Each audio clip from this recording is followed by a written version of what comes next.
Votre attention s'il vous plaît. Notre avion est à destination de N'Djamena, N'Djamena, capitale du Tchad. Le Tchad est le cinquième pays le plus grand d'Afrique. Son emplacement géographique fait de lui un point de passage entre l'Afrique du Nord et l'Afrique noire. Les langues officielles sont le français et l'arabe. Le Tchad est dirigé par le président de la République Idriss Déby Itno. Pays des contrastes et des merveilles, le Tchad avec son désert et ses savanes, ses parcs nationaux et réserves, possède un énorme potentiel touristique.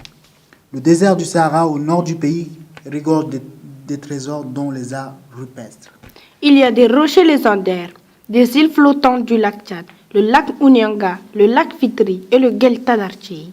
La zoologie, l'archéologie, l'ethnologie sont les éléments essentiels résumant les points attractifs de ce pays et en font une destination exceptionnelle.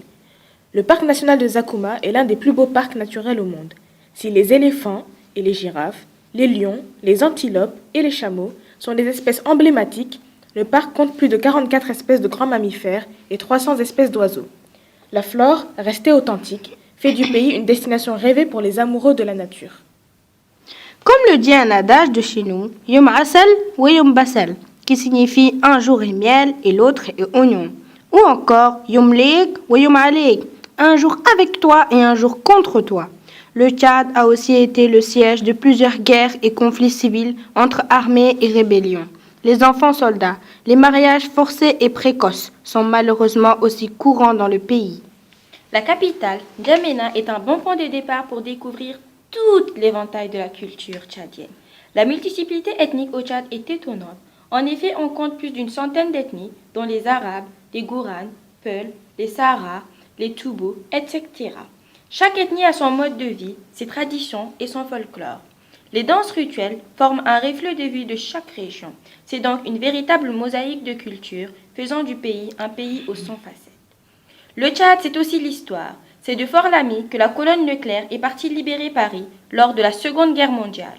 Mais N'Djamena est aussi une ville d'avenir qui se modernise, avec ses complexes hôteliers, ses universités modernes et autres qui poussent exponentiellement dans la ville au point où un quartier de la capitale se nomme Matabono, ce qui signifie « Mais quand est-ce que ça a été construit ?»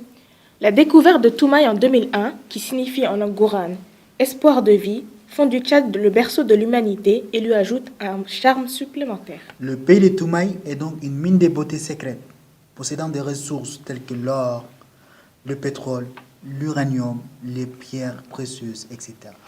On peut relier la beauté du pays à l'hospitalité des citoyens qui accueillent avec dévouement les étrangers. Vive le Tchad! La alaikum, la alaikum!